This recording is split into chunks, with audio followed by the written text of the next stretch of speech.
Hey everybody, I hope you all are getting ready for the holidays and I wish everybody a happy holiday season. And I just wanted to take a moment and talk a little bit about my DSLP. I very much have enjoyed this process because I've been able to implement everything that I have come up with to my current school. And so, instructional leadership to me is so extremely important. We think about the school report card grade, and our name is attached to that. And so, to me, instructional leadership is something that we do every single day. But I did just want to add something that I truly believe in is instructional leadership to me is a strength of mine, but I know some other peers that within my county that is not a strength. And so they have been able to strategically hire assistant principals that is their strength so that they can help grow the school instructionally. And so as a principal of a school, one of the things that I always try to do is find APs that balance out my strengths and weaknesses. And so this project has certainly been fun for me. It's been enjoyable. I just want to talk briefly, real quick, about what it is that we did here at Greene County Middle School. So, Greene County Schools is a rural school district. We're in the eastern part of North Carolina, in between Pitt County, Wayne County, and Lenoir County. We have right around 2,900 students within the 8 schools that we have, and the demographics are 35% Hispanic, 33% Black, 28% white, and 4% other. And so I am the principal at Greene County Middle School, and Greene County Middle School is the only middle school in Greene County. And so for this particular project, I focused on the middle school, which is actually a district level initiative because we are adopting it at all middle schools, which is Greene County Middle School. And so a few things that we wanted to highlight. And so our literacy data as well as our math data is nowhere close to where it needs to be. Now, there are certainly other issues that feed into that proficiency, but instructionally, we need to get to a better place. And so, for the past 3 school report card grades, it's been a D, D, F. So last year we were an F, or 2 years ago they were an F. Last year they were a D. And so here I am trying to make those improvements. They have not met growth expectations for the last 6 years.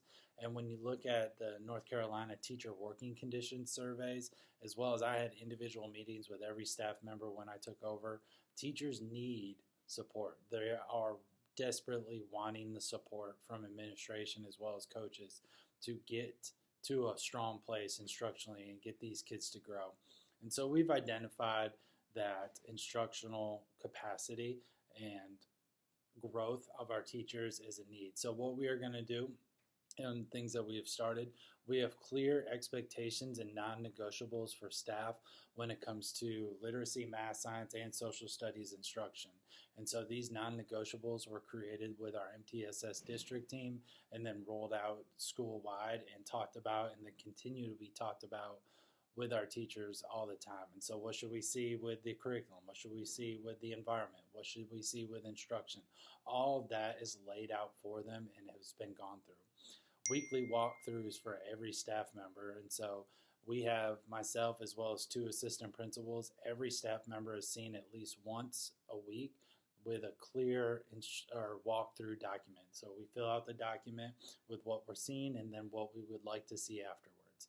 That data is then collected by our admin team through a Google form where we sit down every Friday and look at what is it that we're seeing and who do we need to better go support, who do we need to check up on, and where might be a professional development need throughout the school. As a low performing school, we had to do super observations, but we've taken that a step farther and have done basically super observations for the first and second quartiles. That way we're able to see the staff, we're able to talk to the staff, we're able to spend that time with them. I'm not a huge believer in the NESIS evaluation system. I believe that walkthroughs I can see a lot more, but this allowed us to sit down for a long period of time with teachers, really see what they were doing, then provide some feedback.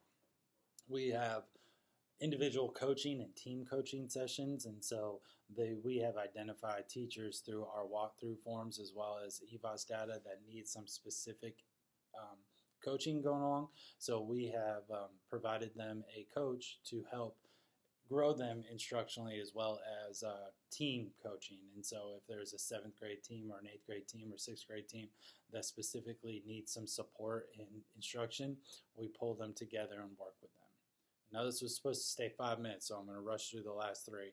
We are strategically doing data analysis meetings once a month with our diagnostic data, whether it's NC check-in data, whether it's iReady or MyPath, whether it's formative assessments, but we spend half the day per grade level going through that data and finding next steps. Weekly PLTs were non-existent at the school prior, and now we are currently making those mandatory. Every Thursday for 45 minutes, we sit down and talk about data and what are we going to do next. And then lastly is monthly differentiated professional development. And so we all know that we have some amazing teachers all throughout the state that don't necessarily need a low-level professional development. So making sure that we differentiate that to meet the needs of all of our staff members. And so again, I've had a blast doing this project because I've been able to implement these into the school this school year, and it's still a work in progress and something that we truly believe we're going to see the growth at the end of the year. So hope everybody again has a great holiday season and see y'all soon.